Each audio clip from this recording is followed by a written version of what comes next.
Bem-vindo ao Conversando com o GO, um podcast da Sociedade de Obstetrícia e Ginecologia do Paraná. Aqui você ficará por dentro das atualizações científicas da SOGIPA.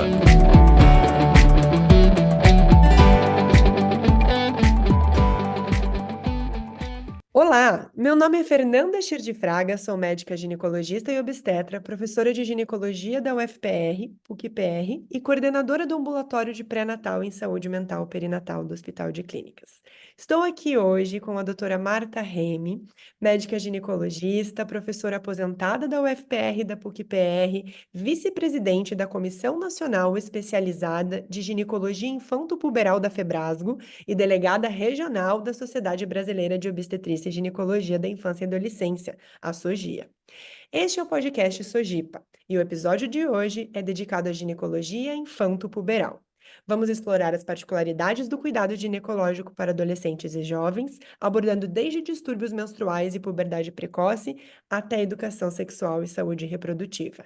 É algo que nós generalistas precisamos estar atentos para, inclusive, saber quando encaminhar para o especialista. Doutora Marta, muito obrigada pela sua presença. Eu gostaria de fazer uma pergunta que eu sempre tenho e eu acho que é bem legal trazer, porque eu tenho certeza que os outros colegas também sentem essa dificuldade quando a gente atende corrimento. E quais são as causas mais comuns desse corrimento em crianças e adolescentes que nunca tiveram atividade sexual? Quais as diferenças de manejo, por exemplo, quando a gente compara com as mulheres adultas? Então, é um prazer estar aqui participando desse podcast. E esse assunto é um assunto que, embora seja específico, não seja da alçada da maioria dos ginecologistas, a gente sabe que quando o ginecologista se depara com um caso de menina ou de adolescente, às vezes surgem algumas dúvidas. Então, com relação ao corrimento, a gente tem duas situações. Naquela criança que é trazida à consulta, e é uma criança, eu estou me referindo a pré-pubre, não entrou em puberdade ainda, pela própria particularidade que ela tem do seu genital, que que não tem estrogênio, que não tem coxim nos grandes lábios, tem um pH diferente na vagina, essas crianças, elas estão mais suscetíveis a apresentarem corrimentos que a gente chama de inespecíficos. São corrimentos em que a gente não identifica um agente. E por que elas têm, então, esse corrimento? Porque, por essa própria particularidade anatômica, ela tem uma proximidade de vagina e ânus, eles ficam no mesmo plano, é diferente de uma adolescente que você, para conseguir olhar no introito dessa adolescente, você tem que afastar o grande lábio, afastar o pequeno lábio, afastar o pelo, para daí você conseguir enxergar o ímen dessa paciente. Na criança, só afastando os grandes lábios, a gente já se depara com o ímen e o terço inferior de vagina. Então, já dá para perceber aí que, às vezes, a criança manipula, às vezes a criança vai no banheiro e está se limpando sozinha, porque a gente tem que lembrar que quem vem para a consulta são as crianças que já estão na escola. Então, a mãe está cuidando dessa criança até ela ir para a escola. A mãe que olha no banheiro, a mãe que está limpando, a mãe que está lavando. Quando ela vai para a escola, ela vai ao banheiro sozinha. E sabe como é que é criança? A criança às vezes se limpa, às vezes a criança não se limpa se ela não tiver o papel. E com isso ela acaba tendo esse tipo de. E a mãe fica apavorada, porque isso é um evento novo. Nossa, A sim. preocupação da mãe é o quê? Nossa, será que pode ser alguma infecção de transmissão sexual? E é uma coisa que a gente deve perguntar: existe alguma dúvida sobre transmissão sexual? Ela vai dizer, não, doutora, ela está na escola, ela está indo bem, quem cuida é uma pessoa de confiança, então não existe essa suspeita. Nós vamos fazer o exame, e aí é muito importante que toda vez que a gente vai fazer exame em criança, essa criança tem que estar acompanhada, a mãe tem que estar junto dentro da sala. Sim, A gente vai olhar e o que vai acontecer? Na maioria das vezes a gente vai se frustrar, porque você não vai encontrar corrimento nenhum. exato. Mas isso, a gente não pode mostrar essa angústia para a mãe, por quê? Porque isso é um bom sinal. é um sinal que provavelmente é inespecífico, porque ele vai e volta. Ela tomou banho, aquilo ali some, daqui a pouco ela vai para a escola, aquilo volta. A gente avalia, orienta a mãe, fala sobre esses aspectos da criança, da escola, porque a mãe, às vezes, ela não percebe isso. Às vezes ela olha, ela não entende como é que é a anatomia, a gente mostra como é que é a anatomia, a gente mostra como é que é, pergunta para a criança como é que a criança está se limpando. E quantas vezes a criança diz, a mãe me ensinou, mas ela te mostra ali totalmente o contrário da Uhum. maneira de se limpar. Então, é uma consulta que a gente orienta. Então, quando não existe sinais nenhum, a gente pode tranquilizar essa mãe e orientar as medidas habituais de higiene. Ela vai perguntar sobre sabonetes, as crianças podem usar sabonete íntimo, ensinar como usar uma quantidade pequena, não encharcar a mão de sabonete, porque aquilo entra na vagina e irrita. Então, ensinar. Essa é uma consulta que a gente tranquiliza a mãe. Se Bom. você faz um exame e vê a secreção depositada ali, aquilo ali pode ter um agente mais específico. E o que se identifica, às vezes, que tipo de agente? Bactérias do trato respiratório, bactérias do trato intestinal. Então, na criança, a gente pode solicitar uma bacterioscopia, uma cultura para germe comum.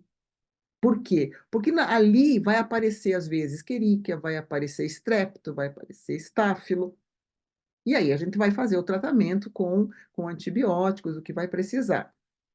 Normalmente se coleta do introito, então na criança pode se coletar ali do introito, não é necessário colocar lá dentro da vagina. Então, se ela não tiver o corrimento, a vagina dela é curta. Se não tem corrimento visível, não vai ter lá dentro.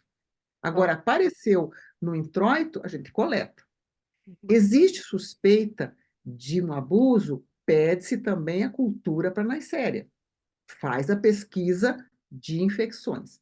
Então, na criança, a gente tem essa dinâmica da avaliação do corrimento. Agora, uma outra situação que ela vem às vezes com 9 anos, 10 anos, está entrando na puberdade e começa de novo a ter corrimento. E aí a mãe está preocupada. Aí já muda de figura, porque aí já é uma criança que está tendo influência do estrogênio da puberdade, já está mudando a flora da vagina, já está mudando o pH da vagina, e ela passa a ter uma leucorreia fisiológica. É uma leucorreia que, quando você está olhando, você vê é uma secreção esbranquiçada, leitosa, mas essa menina, se ela não tiver o hábito da higiene, e daí ela já está ficando adolescente, às vezes relaxa um pouquinho, essa secreção irrita a pele, porque ela é Uhum. ácida. E às vezes é confundida com cândida. E aí os pacientes vão receber receitas e mais receitas de cremes e tudo para candidíase, e na verdade aquilo ali está normal. Então, se a gente tem no consultório um microscópio, a gente consegue coletar, fazer um exame a fresco, a gente vê que só tem célula ali, não tem hifas nenhum. Se Uhum. existe muita preocupação da mãe, a gente pode até já adiantar, olha, vai ser um exame normal, mas eu posso coletar. Manda coletar o exame e manda fazer uma bacterioscopia. Qual vai ser o resultado que virá nessa bacterioscopia? Descamação de células, bacilos de Doderlein e a flora normal. Não Uhum. vem vaginose, não vem nada. Então, é uma situação que a gente pode manejar. Qual é a diferença com a adulta? É que a gente não vai colocar espéculo para Isso. ela, não tem necessidade. Se a gente acha que precisa instrumentar a cavidade, porque a gente acha que tem um corpo estranho, aí é outra história. Porque aí você vai fazer isso com uma sedação, você vai orientar e vai investigar essa cavidade. E qual que seria uma suspeita para corpo estranho? Aquele corrimento extremamente fétido, sanguinolento, que não melhora, que às vezes a criança até já está vindo para a gente, já até investigada como Uhum. puberdade precoce por causa de um sangramento, e às vezes você vai identificar, ela tem um corpo estranho, e que tipo de corpo estranho? Pode variar, desde grãozinho de areia de praia, a pedacinho de papel higiênico, e às vezes instrumentos que às vezes a criança introduz na vagina. Então, isso é uma coisa que aí a gente vai ter uma outra conduta para ela. Mas então, na maioria, a gente consegue manejar bem. Só assim, para finalizar, uma coisa que é importante, é evitar da gente chegar, por exemplo, para a mãe, a gente não viu nada de corrimento, e chegar e falar assim, ah, mas isso é devido à higiene. Ah, Porque, às vezes, a mãe pode se sentir, se contrariar com essa resposta, com essa sim, que eu te fale. Por quê? Porque uma mãe que traz uma criança, porque ela acha que está com corrimento, é porque uma mãe está muito preocupada com a higiene dela. sim, Então, o que a gente pode dizer são hábitos da criança. Veja, a criança faz isso, daí ela começa a entender. Mas perfeito. quando a gente só fala que é higiene, às vezes a mãe pode não gostar dessa resposta. Mas na maioria das vezes é tranquilo, a gente não identifica nada grave. E elas são preocupadas com a higiene, né? Porque às vezes Sim, eu já tive relato no consultório, a mãe fala, ai, a calcinha dela tá com aquela sujeirinha, eu vou lavar, tá com sujeirinha. Mas ó, não tem cheiro, não coça, não tem nenhum outro sintoma de alarme, provavelmente esse é corrimento fisiológico mesmo, com né? certeza. Então, é uma coisa que é importante a gente abordar isso dessa maneira para elas entenderem. Muito bom. E aproveitando que você falou de puberdade precoce, é, tem algum sinal assim específico que o ginecologista precisa estar atento, se eventualmente está atendendo uma pacientinha? Tem como a gente adiantar já algum pedido antes de encaminhar para um especialista? Tem, veja uma coisa, puberdade precoce, o que tem que chamar atenção?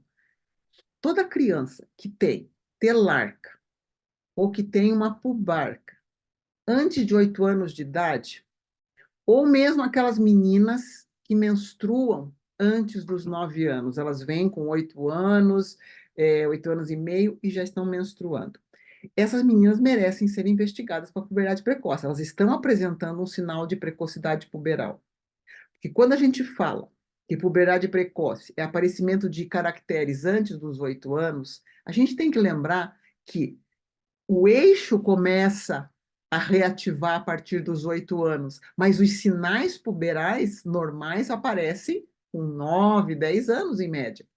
Então, se uma criança vem com antes de 8 anos ou com 8 anos tendo telarca ou tendo pubarca, significa que há 2 anos antes este eixo já estava sendo reativado. Então, isso é uma coisa que a gente que tem que chamar atenção. E outra coisa que chama atenção é aquela criança que é trazida na consulta, por exemplo, em janeiro. A mãe trouxe porque começou a iniciar o desenvolvimento puberal e ela já está com 9 anos de idade, e de repente aquilo ali acelera muito. Em junho, em 6 meses, ela já ultrapassou os sinais de Tanner lá de 2 para 3, por exemplo. Isso tem que chamar atenção. Por quê? Porque isso pode ser uma puberdade rapidamente progressiva. E isso daí também interfere na idade óssea. Uhum. Então, a gente interfere no crescimento dela. Então, isso chama atenção. Um desenvolvimento. A mãe vai perguntar quando eu levo.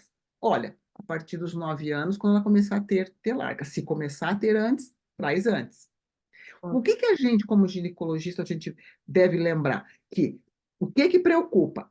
Preocupa aquela puberdade precoce verdadeira, aquela em que o eixo inteiro reativa e que 90% das vezes a gente não identifica uma causa de base. Você vai fazer toda a avaliação, não vai encontrar tumor, não vai encontrar medicamento, não vai encontrar nada. E existe aquela puberdade precoce, chamada periférica, em que o evento não segue a sequência normal. Então, às vezes, a mãe traz porque tem pelos, a mãe traz porque menstruou, ou a mãe traz porque começou a ter telarca, mas não é uma sequência. Isso pode ser por problemas ovarianos, pode ser por problema de adrenal, pode ser aquela síndrome de McKinney-Albright. É uma puberdade precoce em que você tratou a causa periférica, você para com a puberdade. A outra não, a outra você tem que bloquear. O que que a gente pode, como ginecologista, adiantar até para tranquilizar ou para acelerar um encaminhamento? Dosagens hormonais e quais dosagens a gente vai pedir? A gente vai pedir LH, o FSH, o estradiol, o TSH, porque o hipotireoidismo não tratado, ele também faz uma puberdade precoce, só que com déficit de crescimento.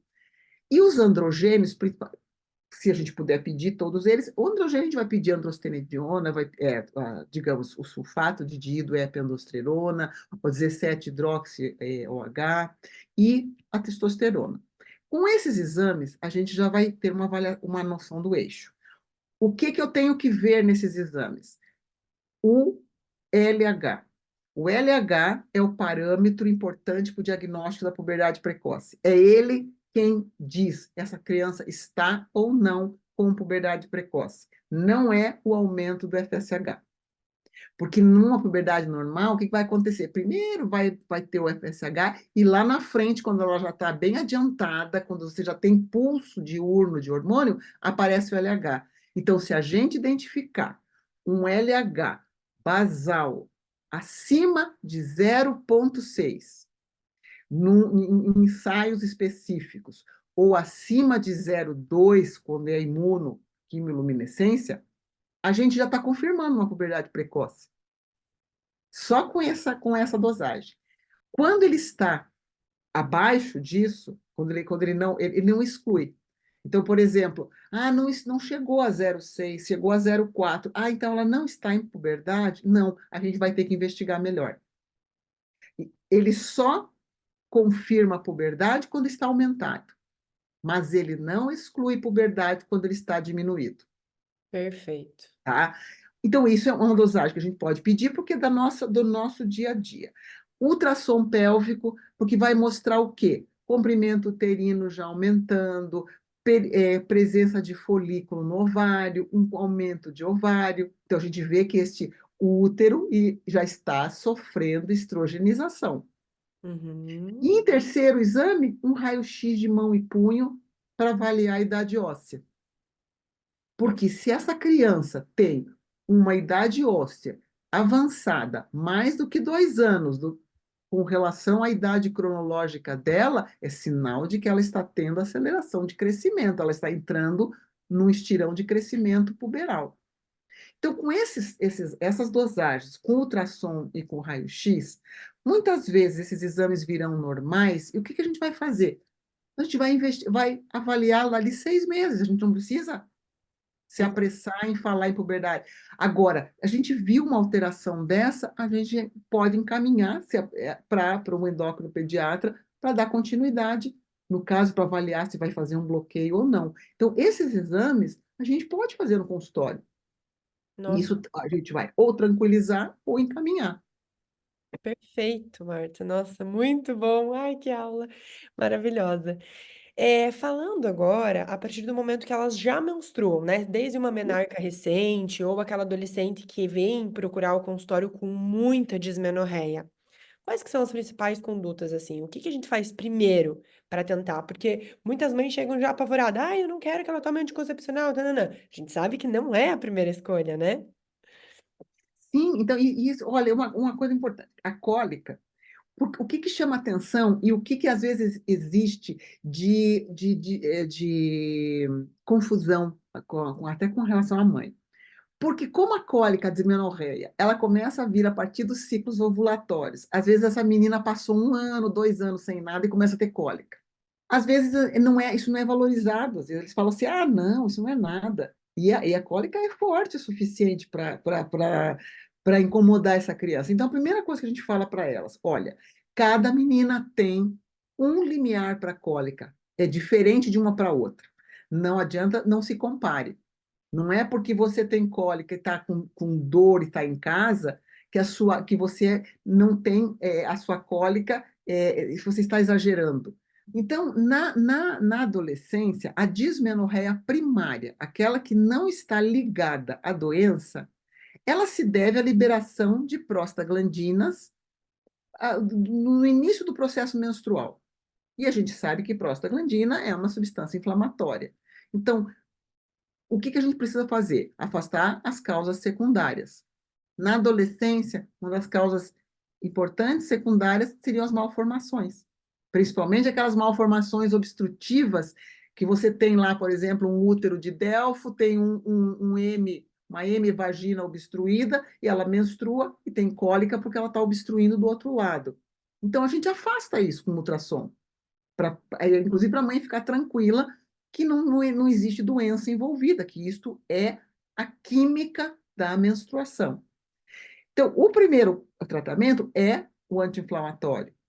A gente precisa perguntar para ela o que é que você já tomou para essa cólica. A maioria vai dizer o quê?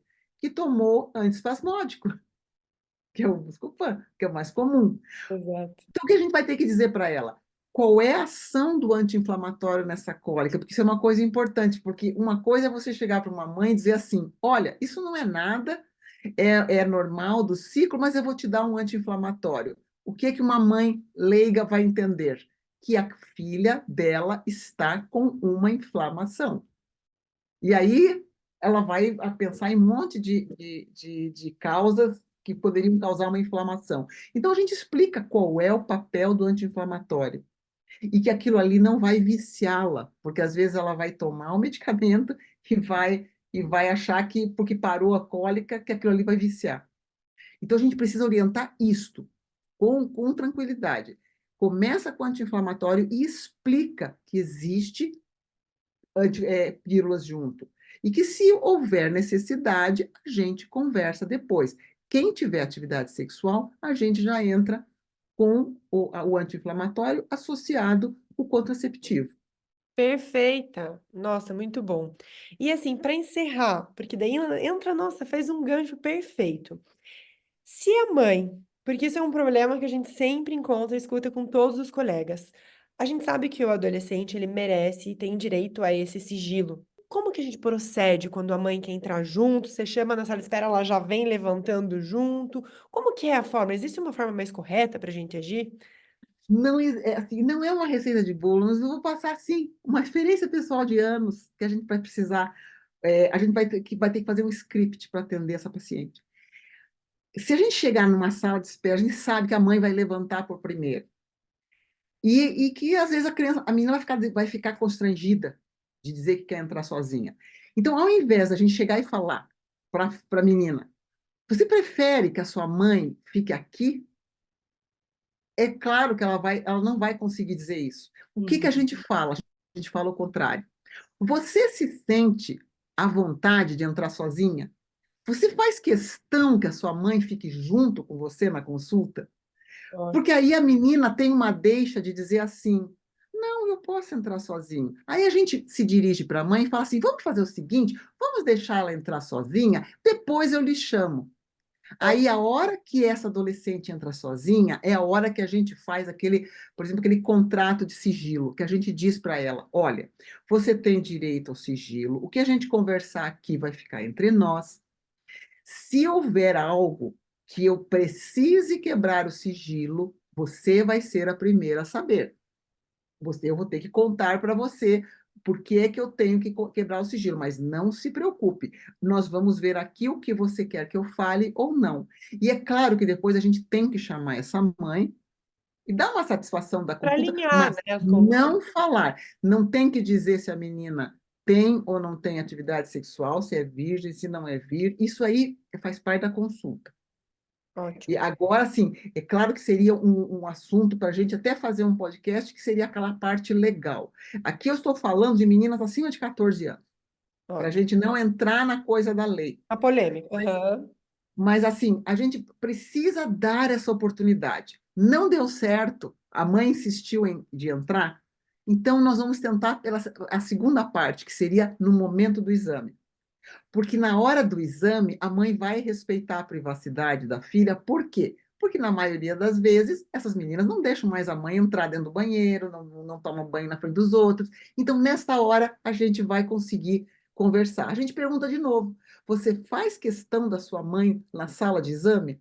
E aí, nessa hora, ela entra sozinha. Então, é maneira de você abordar. Ao invés de Nossa, dizer que você prefere que ela não entre, você diz assim: você faz questão que ela entre? Você nossa. sabe que uma frase dessa, gente, nós usamos bastante e tem dado muito certo, não só no consultório, como nas unidades de saúde também. Nossa, não, poderoso. E além do que, você faz uma relação médico-paciente com a menina que ela nunca mais vai E, deixar de ir. Ela vai criar um elo de confiança, que é o que os adolescentes precisam, né? Nossa, isso é muito bom. importante. Isso é Excelente. importante. Perfeito. Doutora Marta, que pena que o nosso tempo é curto, Muito obrigada pela tua disponibilidade. Esse podcast foi incrível. E eu Não, mas gostaria que, olha, que você falasse mais alguma coisa para a gente encerrar. foi um prazer muito grande estar aqui. Quem se interessar pelo tema, nós teremos o Congresso da SOGIA, o 19º Congresso da Sociedade de Ginecologia e Obstetrícia da Infância e Adolescência, que vai ser de 18 a 20 de novembro, em São Paulo, no Centro de Convenções Rebouças.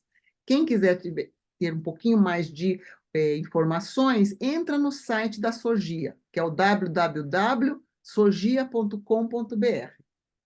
Obrigada, Fernanda, por esse convite. Foi um prazer falar desse assunto que eu adoro, sou apaixonada. É maravilhosa, né? Expert. Muito obrigada, doutora Marta. Até breve a todos.